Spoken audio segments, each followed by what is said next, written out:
amalgam of the whole thing that's going on in there based on symptoms. So depression, if we understand depression, then it becomes easy to treat depression and understand what I'm going through and heal myself, of course with some support. So social cohesion, I'm going to talk a little bit, is a very important ingredient of our social system and society. Workplace is like most of the people, they go through some crisis and some challenges at workplace, like my coworker, my boss, my supervisor, the way I've been hired, people are racist, people are this, people are that. So cohesion is very important in anywhere we go. We need to create our own niche. Being a Muslim, we should create our own identity, how we interact with people, how our ikhlaq and ikhlas, all those good stuff definitely helps in our building our social cohesion wherever we work and wherever we do in our life and society. Our innate desire, and this is very prevalent in our community, that we are so tight-lipped. We don't smile, we don't give high five to people, or we don't appreciate people. We are so tight, you can see the face. There's no smile. I'm like flat, cold, like the brother is going and I'm just standing there like, I don't care. That is not the Islam, that's not the Muslim character. Our entity is different. Our smile should be infectious. So the way we smile should like make others smile. So that's the way we are set in our mindset, and that's Islam also. So the innate desire is to love. Everybody wants to love others and want to be loved, responded accordingly. Like there should be some two-way traffic. How we can build that, bonding and cohesion. A smile is the best way to start. And just saying salam. Just spend some time, some minutes, talking to people about what I'm going through. And there comes the problem. Stigma again. We were talking about mental health stigma. We are so tight-lipped and we are just sitting there without, it should be totally opposite. Like we are brothers and sisters, so there's no hesitation interacting, folks. Assalamu alaikum. And the next pointer is what goes around comes around. So the more we offer love, kindness, compassion, and a smile to others, it comes back to us. And when it comes back to us, it comes in plenty. So for example, if somebody is growing really good, we kind of get like, how this guy is doing so good. But we don't understand, we don't try to understand what journey he had been through, what he does on a daily basis. His character, his identity, his akhlaq, basically. So the more we give, charity similarly is the same thing. Like we have money and we say that it's my money, when it's not our money, basically. Allah has given us, it should go in the name of Allah, on the direction of Allah, inshallah, charity. So we give more, and that's the best insurance also for mental health and physical health, charity. So the more we give, Allah gives us in plenty. Alhamdulillah. So being a Muslim, we are so blessed that we all have all these basic ingredients that we talk to the patient every single day. How to live life. And our Quran and Sunnah, that's the best guidance, alhamdulillah. So the more we give, the more comes back to us. And givers are not takers. They are the winner. At the end, the more we give, we become more winner. Allah gives us in plenty. The rizq for health and wellness and good feeling, good vibes, good family. That's the common goal of our society, right? That's how we want to live our life and create a system that free of all this conflict and holding grudge and anger and resentment against each another. It's like there's no need. It's negative energy that never let us grow beyond. We are stuck.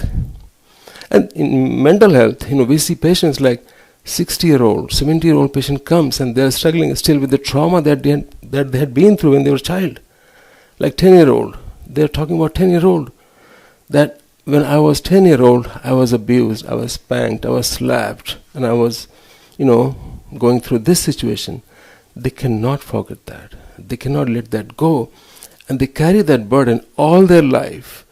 Trust me, and this we deal with on daily basis. Like, why you are so depressed? Because my dad did this to me when I was 10-year-old. And they cannot let it go.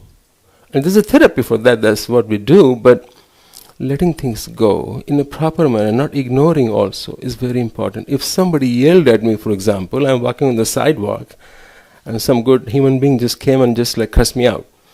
And I'm like, man, I don't know what to do, where to go from here. Why he did that?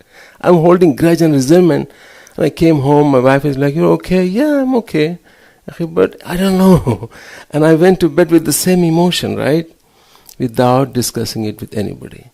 This is small, very minor trauma. And just keeps us whole night up. I'm just waiting to sleep. And there's no sleep because my whole life is at stake, right? And there's a deeper, thing to understand that we do not need to respond to whatever comes our way. And there's a concept of self. There are two kinds of self, basically, broadly. Ideal self and real self. Real self is what I am, what me as a human being we are. And the real self, the ideal self, the society sets. Like, for example, we are here in the masjid. There's certain expectation. So we try to blend as much as possible, but we're not going to die if I'm not able to blend. That will limit my growth and out in the community. I'm not going because all the brothers are very good Muslim and I'm not, for example. I'm isolating myself. I'm withdrawing from getting more exposure into it. So my real self, we should try to nurture our real self on daily basis. My life matters because I'm not alone. I have family, I have people, community members, so it's not only me. My life has to do a lot with others also. And myself, of course, I'm accountable to what I do. And there are certain things that is very important that we carry in our life on daily basis. The power of empathy. We have this tendency that we judge people very easily. Oh, this guy, this girl, this woman, these people, blah, blah, blah, they are like this. Without walking into their shoes, without knowing their journey, without knowing what they have been through, or what they are going through right now. The guy may not be very happy and is giving me ugly look, and we don't ask like, hey, everything is okay with you? We don't. We just walk away like, I don't care, it's not my business, right? This guy is like this. We judge people. Right? And we are not supposed to judge any human being, anybody. The judgment is from Allah. Allah has the power to judge us, right? But we are judging every single day, our kids, our wife, our relatives, our friends and family, everywhere we go. Oh, this guy, this girl, wasting our precious energy. Useless. It's not worth it. So, if we have that strong empathy to understand others' journey from where they are coming, let's walk into their shoes. Then all this judgment, preconceived ideas and notions goes away. Because I'm walking into their shoes, I'm feeling their pain and empathizing. And there comes sympathy, help, whatever I can do. Whatever I can do, brother, to help you, please let me know. We are here together in this journey, right? It's life. Accepting diversity, we are stuck. He is Indian, he is Pakistani, he is Arab, he is black, he is white. So many things, right? And we segregate ourselves and we separate ourselves and we create a society that is based on, oh, this is Pakistani masjid, this is Bangladeshi masjid, and these people are this and these people are that. That is so awful, unfortunately. Right? So accepting diversity, the moment we open ourselves and start accepting people, it becomes easy. Our life becomes more easy and accommodative. And it's beautiful. Feelings. We feel good about others, like, yeah, he may be white, he may be black, or whatever, Indian, Pakistani, but he's the same human being as me. At the end, we are the same human being, right? At the core. So the same goal, same aspiration, right? Accepting diversity is very important. Collaboration versus confrontation. We have this tendency not even to pay attention to what others have to say. They just said something and we are just coming with judgment, like, hey, no. I'm not buying this. This is not my thing. This is your stuff. You keep it to yourself, right? We are ready to fight. That's what happens, right? Anywhere. But if we go, instead, we should just collaborate. Try to collaborate. Try to put whatever we can put out there to resolve and to help the situation, workplace, family, wherever, in relationship. We are judging our wife, our husband, people, like, oh, she is this, he is this. And there's a fight going on daily basis. We're not willing to collaborate and empathize and understand why my wife is acting out. Right? If we understand why she's acting out, everything becomes easy. Right? But we don't do that. We don't have that kind of mindset. It's all up to her. People say that we don't have time to do that. It's all BS stuff, sorry my word. It's not BS. That's the basic facts of life. That we need to understand situation. Instead of like confrontation, buying problem and conflict, let's talk about it. Let's cooperate. Let's talk and resolve the problem together. Brainstorming, family system. We have 4 kids, for example, in a family system or many other people's. Yeah, we are like not talking these days. We don't talk. Unfortunately, we have this ugly screen in our pocket and everywhere, and then comes the television. So we don't have time to look into each other's eyes. There's no connection, human connection.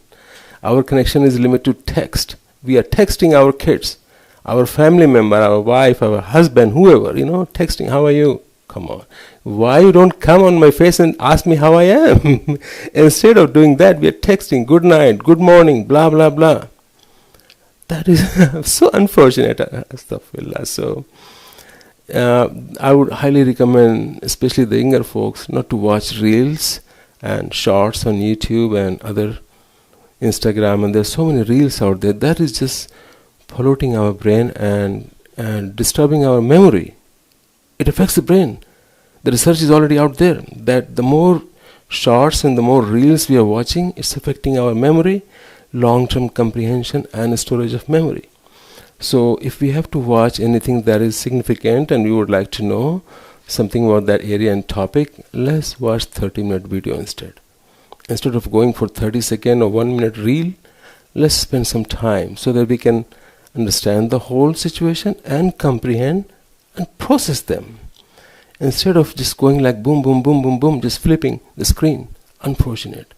So I would suggest myself and others to stay away from watching shorts and a screen for mental health. And research is already out about screens and shorts video. Evocation rather than imposing idea. Evocation means like we allow others to talk, to express, evoke the ideas. Whatever is sitting inside me, they should come out.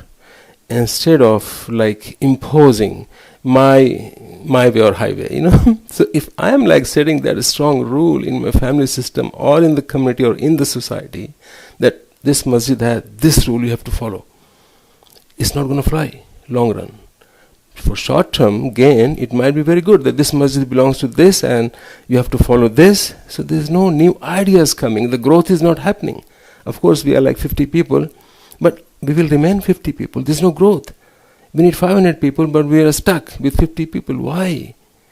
We don't look into that because people, they have no right to express, oh, I'm going to masjid, but they have certain rule that I have to follow, so I'm not allowed to say nothing. It's democratic society. Why we are so judging people, why we are so strong in our attitude and behavior. Let's talk. Let others express their feelings and what they have to put forth. And then it comes to board and the shura that they can discuss and make things final.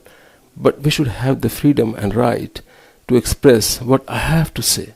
My desire is churning, my things are going in my stomach like, I wish I could say, but I'm not allowed to because, I'm not there. I'm not the board member, for example.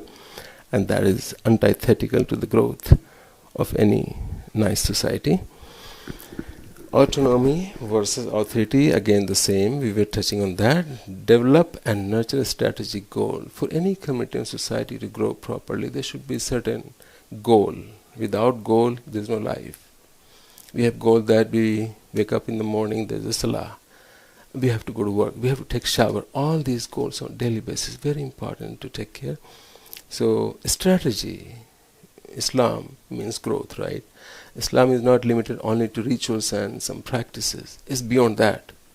I'm sorry, I'm not an Islamic scholar, but I'm just kind of trying to touch a little bit on that too. So goal is very important in our life. Without goal, there's no life. We should set solid, tangible, achievable goal that, yes, I can do this. based on my capacity and whatever capacity Allah has given us. We should be mindful also, not like, flying in the air, like I'm going to jump from the airplane. That's not the tangible goal, right? Nobody can jump from the flying airplane. So the goal should be achievable, tangible, and we should keep always in our mind that this is my goal, this is my journey. The process might be painful, but the day will come, I will reach my destination. That's my goal. Make sense? Okay. Teamwork and adaptation again. I already touched that. Teamwork, the value of teamwork. Everybody has the right to say and express their feelings, and we should be respectful to others' ideas and whatever they have to say, and that's how we grow together. It's not my way and highway. That society doesn't grow. The history says that. It is proven. So my way and highway never go anywhere. There's no highway like that. Healthy mind is very good mind. So now and beyond, that's the topic here. Healthy mind is prolific mind. So if the mind is healthy, all this fertile and generous idea comes into our mind. If we don't carry that negative vibes and negative energy on daily basis, like Brother Wali told me this, and I'm carrying that Brother Wali, what he told me 2 years ago. Whenever he'll come on my face, I'm not happy. My whole hours, my day is kind of messed up because everything comes back to me. Like Brother Wali told me this. I'm just picking his name, so please forgive me for that, Brother Wali. But let these things go. Is it worth ruining my own emotions and losing my positive energy, which I'm blessed to have just by saying, brother, and no smile, no interaction, like tight-lipped again, like, why is here? That discomfort. Why? Do we need that? Unfortunately, no. But that's what happens. So keeping the mind healthy, free from all these small grudges, ills and kills, and he said this and she said this, blah, blah, blah.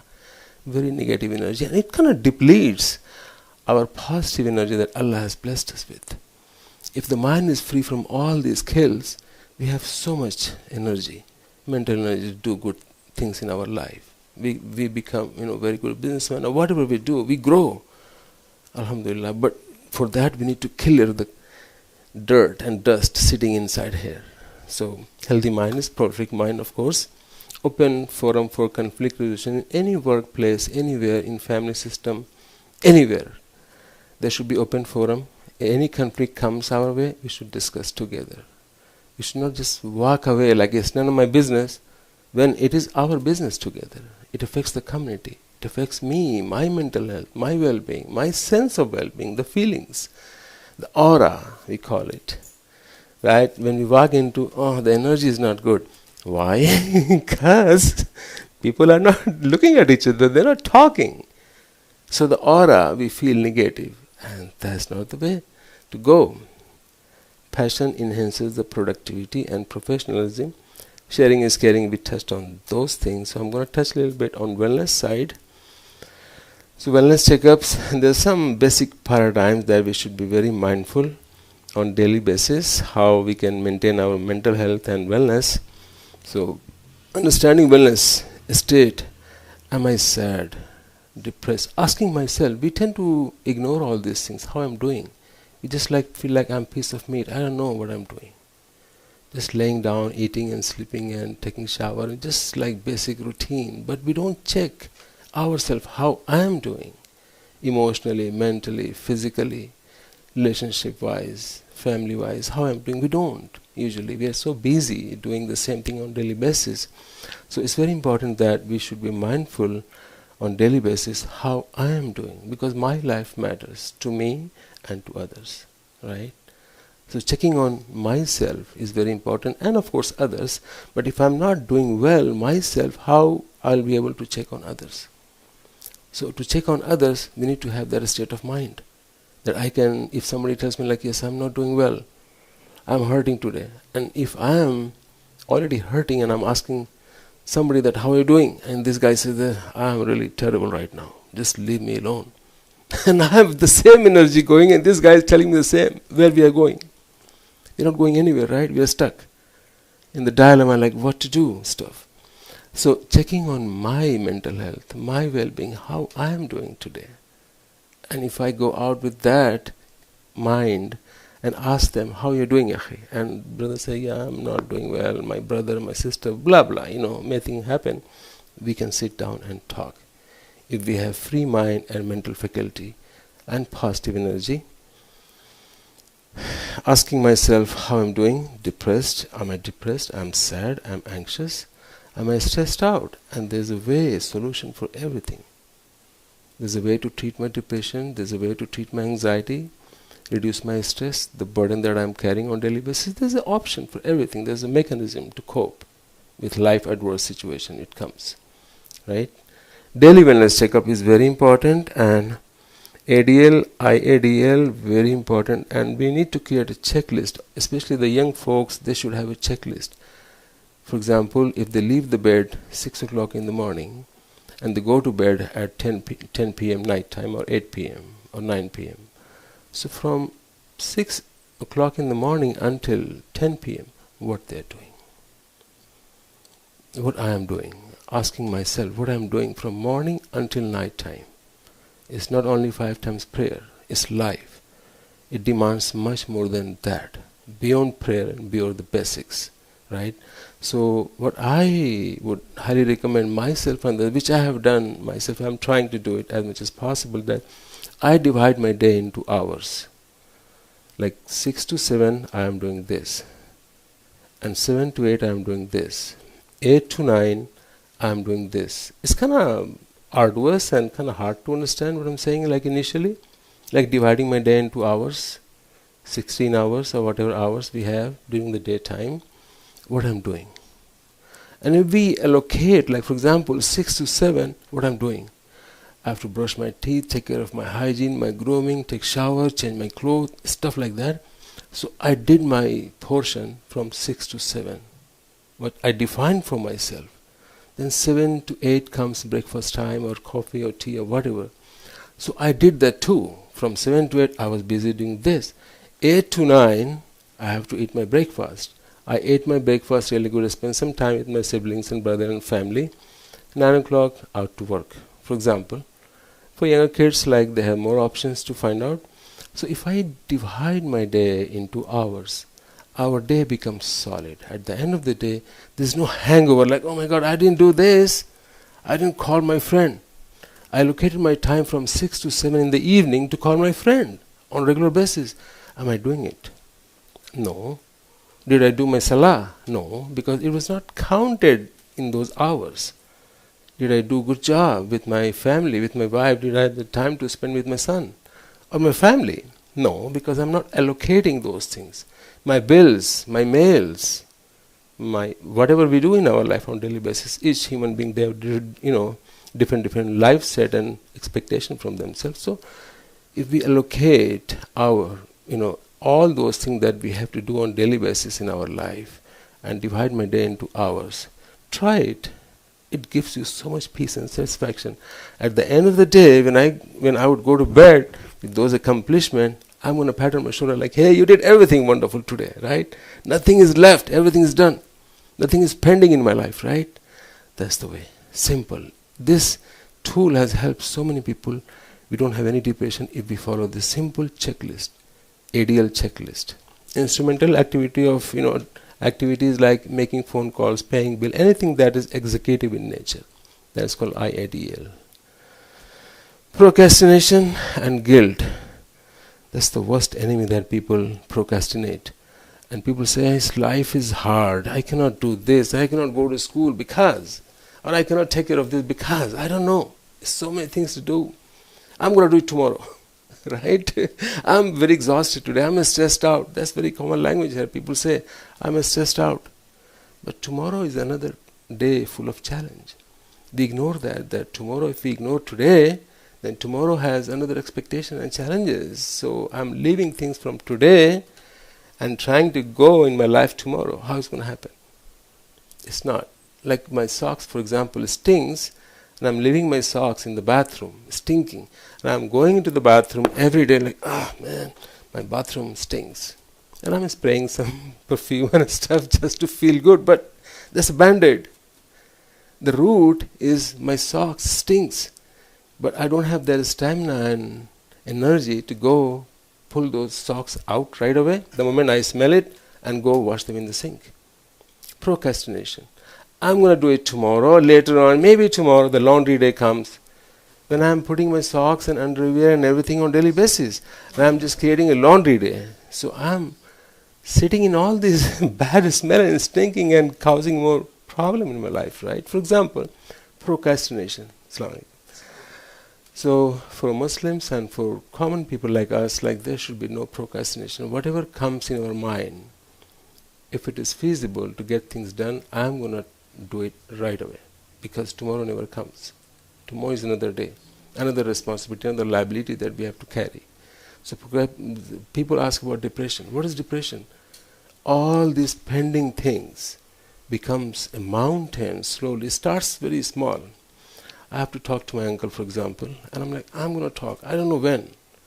And I'm just waiting for the day. And then something happened to uncle, for example, and then aunt comes. Like, oh, I went to talk to uncle, and you're not talking to me. It's all in my mind going, right? And then I'm not talking to my relative right here, close. All these things are piling up, piling up, piling up to the point a solid wall is built. And then I'm like, I don't know what to do. My socks stinks, my bill is not paid, my mails are not checked, everything is just piled up. I haven't talked to my family, I haven't taken care of myself, my hygiene, my health, my mental health. I haven't checked on nothing, I'm not doing anything. And then people just like succumb to their depression. They call like, it sucks, man, life is very difficult. When in reality, it's not.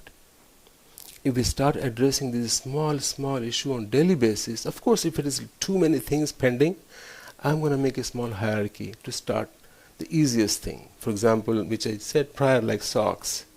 My socks stings. That's like 5-minute stuff. I can just grab my socks, put them in the sink and wash them out. That's done. If the bills has to be paid or something bigger comes, I'm going to wait for that. But start slow. The easiest thing I'm going to grab and do it, resolve it. Like I have to call my uncle, for example. I'm just going to get on the phone and call my uncle. One thing is out from my mind. The mind is sitting clouded and just like there's a crunch going on. So if I start addressing a small stuff, at the end, maybe a month or so, you will see like your depression score from 20 went down to 5. And practically, this is the approach, CBT approach of treatment, depression. Depression is bad, anxiety is good. We need anxiety, we need stress in our life. People say like, man, I'm too anxious. I don't know, I'm too stressed out. I'm alive, thank God that I'm here, alhamdulillah. That's why I have this anxiety. I have to do things. I'm not like giving up. I'm not piece of meat. I'm a human being. And a human being needs to do things. And if we need something, it causes some anxiety, some stress, some tension, right? And that's part of life. Accept it and do it. Instead of like doing, we tend to procrastinate. We are sitting there just like cursing myself like, man, it's hard. But not doing it. Just blaming myself is hard. Why don't we just come out of our cushion, the comfort zone, and just do it? Even like 10 o'clock in the evening. If something has to be done, I'm going to get it done. If it comes to my mind, it's bothering me, I'm going to go address it right away.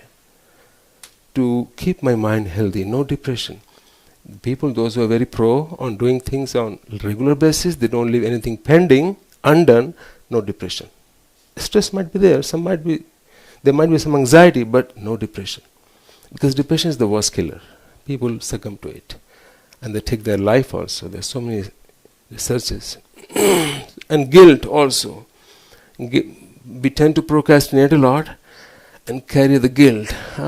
I did this. When Allah is so forgiving and so merciful, every ayah from, in Quran starts from Bismillah ar-Rahman ar-Rahim. What does it mean? Allah is very merciful. But we are not merciful to myself. I'm just stuck in my mind. Man, I did this, so I don't know, I'm going to Jahannam. When this is not true. Forgiveness. I'm carrying the guilt. I yelled at my mom, for example. I'm just sitting there like, I yelled at my mom. I hope, she forgives me and Allah will forgive me. Allah is very forgiving, very positive. Islam is very positive religion. Forgive, seek forgiveness, go out there, talk to the people. Instead of carrying that burden, not worth it. Life should be simple if we are pro on every sphere of our activity and our existence.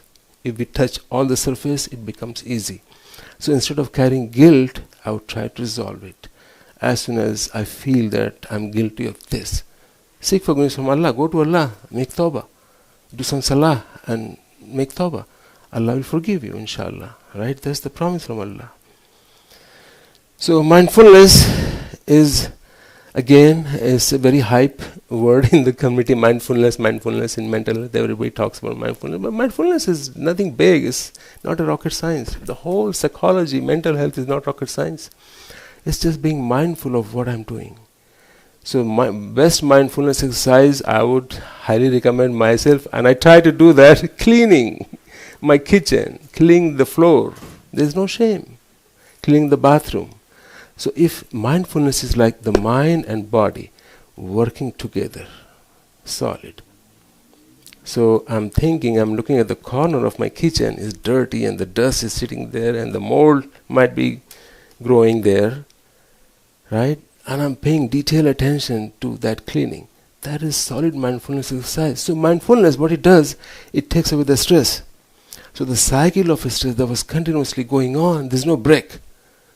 There's no break in that cycle of stress. So if we do any mindful exercise, being very mindful of what I'm doing, like salah for Muslim is a blessing. When we do salah, we are not like just doing it as a ritual, as a practice. It's like I'm very mindful of what I'm doing before Allah, right? So this is a great mindfulness exercise, deep cleaning. Anything that requires my deep attention, even job, workplace, we are very mindful of what I'm doing, right? That could be counted as mindfulness exercise. We don't have to go to any yoga studio or some hype fancy place to do some mindfulness exercise. We can simply go to the beach and watch the ocean 100% into it, mind and body, feeling it. That will stop this violence of being in a stressful situation all the time. We are stressed out. During COVID time, I suggested myself and others, go to the beach, make towers of the stone. Break this cycle of fear. Like people are dying. I am making stone tower right now. My mind is 100% here. Or I'm doing the deep cleaning in the kitchen. My mind is 100% there. So I'm breaking that cycle of violence that was going on in my brain continuously. Like, oh my God, people are dying. I'm not paying attention to my kitchen. That is dirty and nasty and smells like crazy, right? If we do that, the kitchen is clean, my mind is healthy, and everything kind of goes together, inshallah. So mindfulness, being in here and now moment. So whatever we do in our life, we should be 100% into it. What happens these days a lot, and it has been the history, the way it goes, we're not 100%. We are taking shower, mind is somewhere else. I have to go to work. And I'm thinking about my meeting at my workplace while I'm taking shower. So neither I'm doing anything good for the work, nor I'm taking care of the way I should be taking shower properly. So this is half-baked, and when I go to work in that kind of mindset, again, I stink, man, I know, because I was not able to take good shower. My mind was somewhere else, thinking about the meeting that I have to do, right? So being mindful is very important. And that requires putting myself into here and now situation. So if I am standing here, I am 100% here. Should be.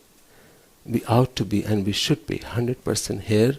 And in now, this is the time. This is the moment. No distraction, no interference. Nothing should keep just coming. The volley of emotions, the volley of this and the volley of that. We don't need that. Right? Being mindful in here and now. Even we are like peeing and pooping or whatever, I'm just picking the dirty example. People are just continuously on their phone, just going through the shorts and reels. What they're doing in the restroom. They're not doing what they're supposed to do at that moment. They're not getting the maximum benefit of the time that they're spending. So neither they're doing the good thing that they have to do in the bathroom, nor they're getting any knowledge out of going through these shorts. So it's like total loss. Simple example, right? So here and now is very important. We should be here and now. Even doing salah, the mind goes somewhere else. Neither I'm doing the salah or not resolving any other conflict and problem, because the mind is all over. So being myself, and this is a practice, it takes some time, but it's possible. It's not something like, it's not reachable. Reminding ourselves, checking ins, which we discussed, I guess we touched on that. Understanding depression. So Brother Mahmood requested me to touch on depression, and we addressed that depression. So the basic symptoms of depression is social isolation. The people, those who tend to get depressed easily, they are very isolated people. They don't want to go out, they don't want to mingle with people. They tend to isolate, even in the home. If there are 2 rooms or 3 rooms, they will find a corner in their home and they will sit there every day.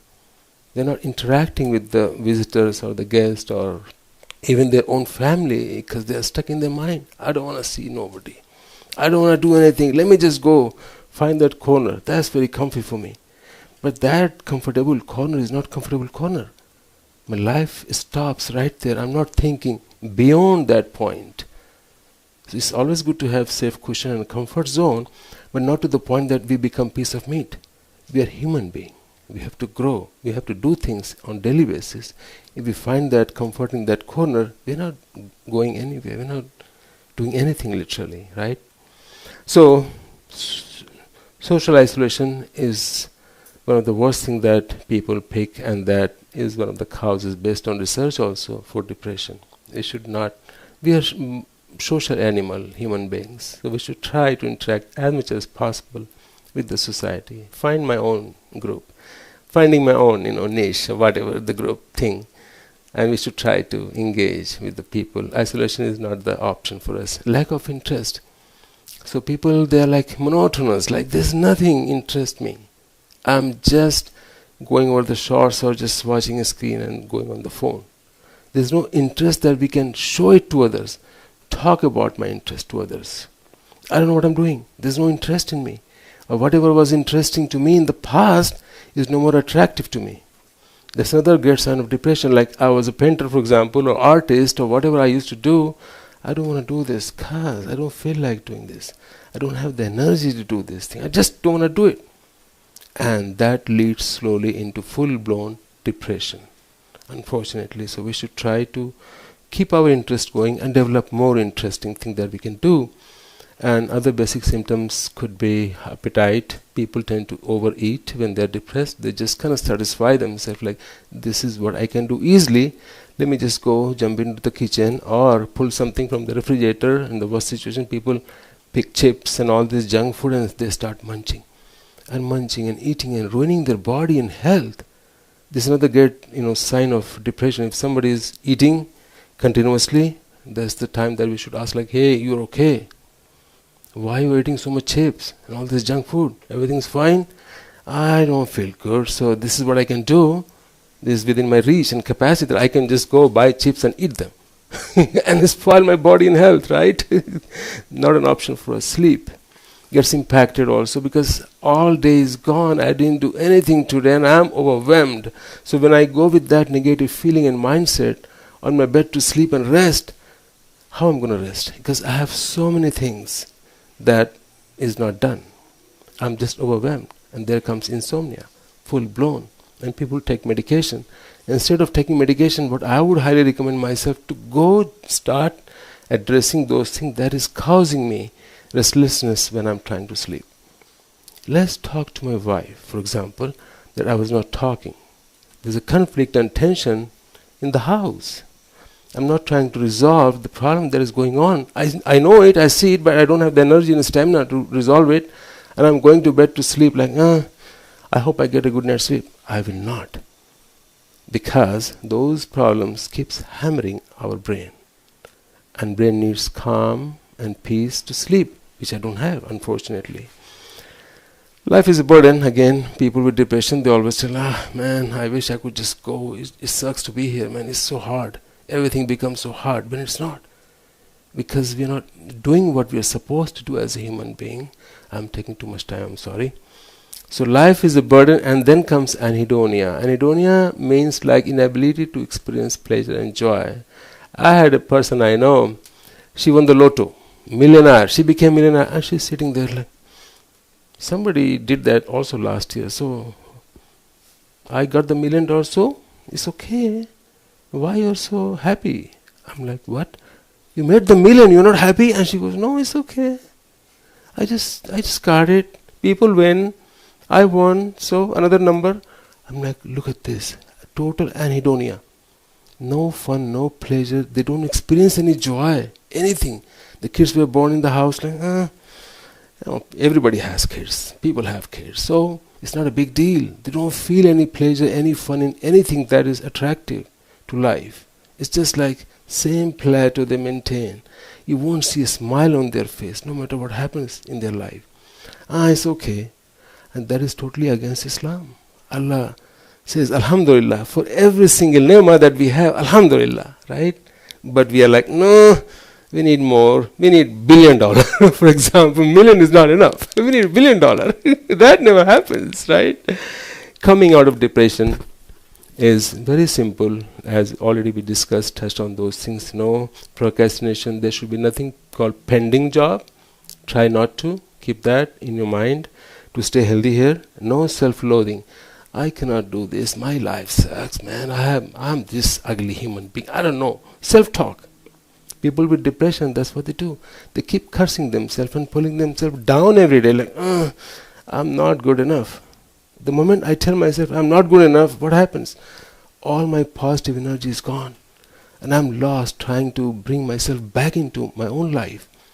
And I tell myself like, life sucks, man. It's hard.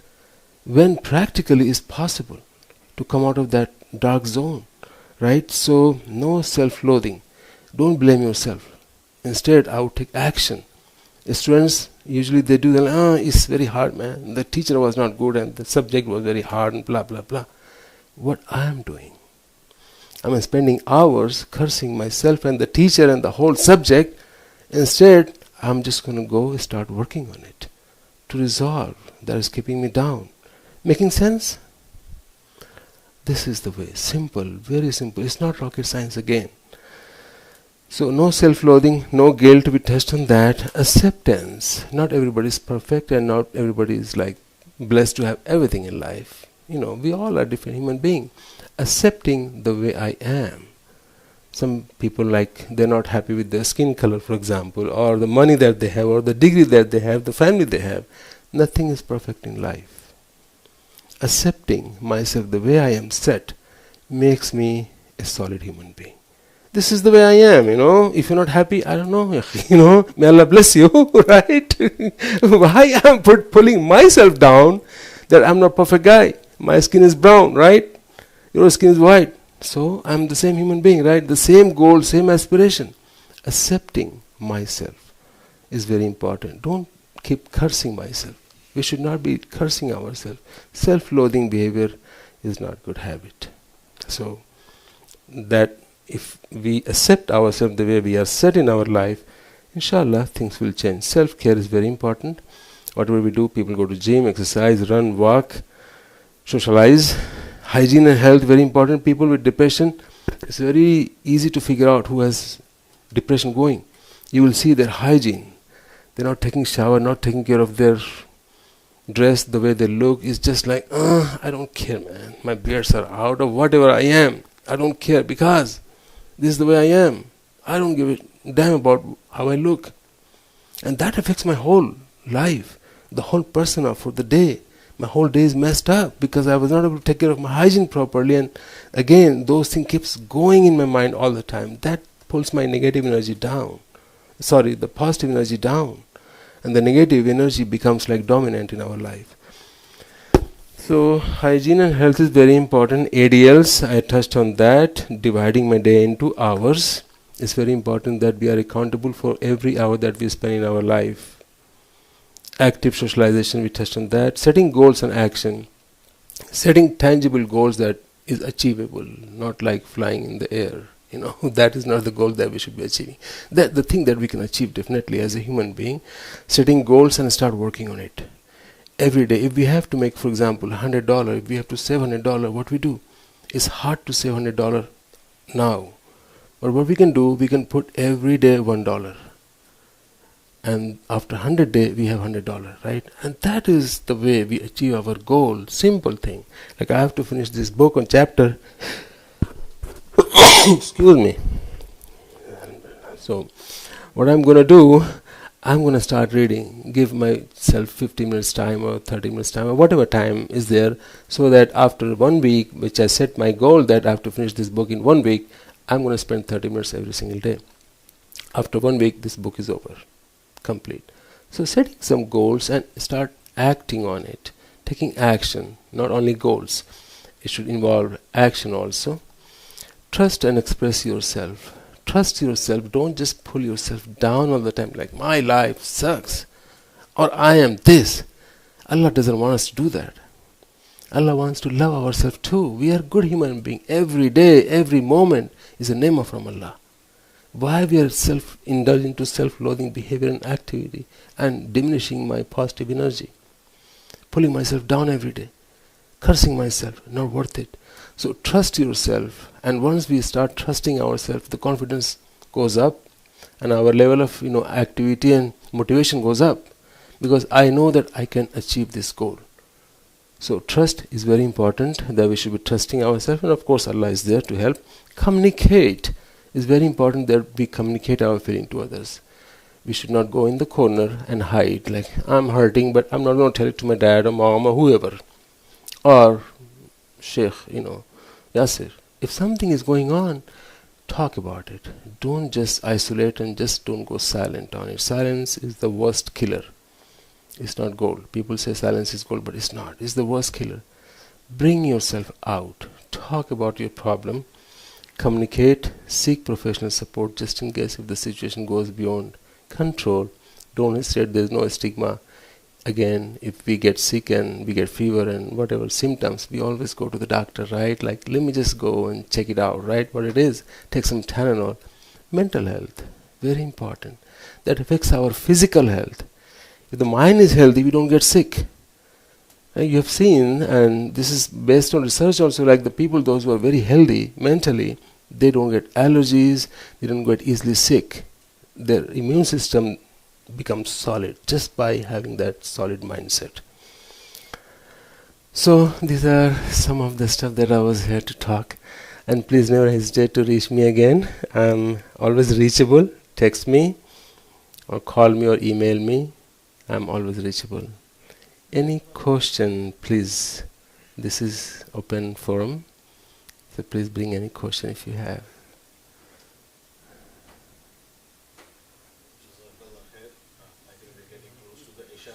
Inshallah, we can just, while we are enjoying the dinner, maybe we can ask questions at that time. Inshallah, I'm here.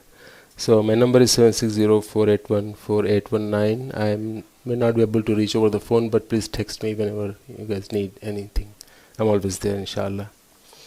So Jazakallah khair. Thank you so much for being here and for the time and for listening me, inshallah. Hopefully we'll do it again and never hesitate again. There's no stigma in mental health. Assalamu alaikum. Assalamu inshallah.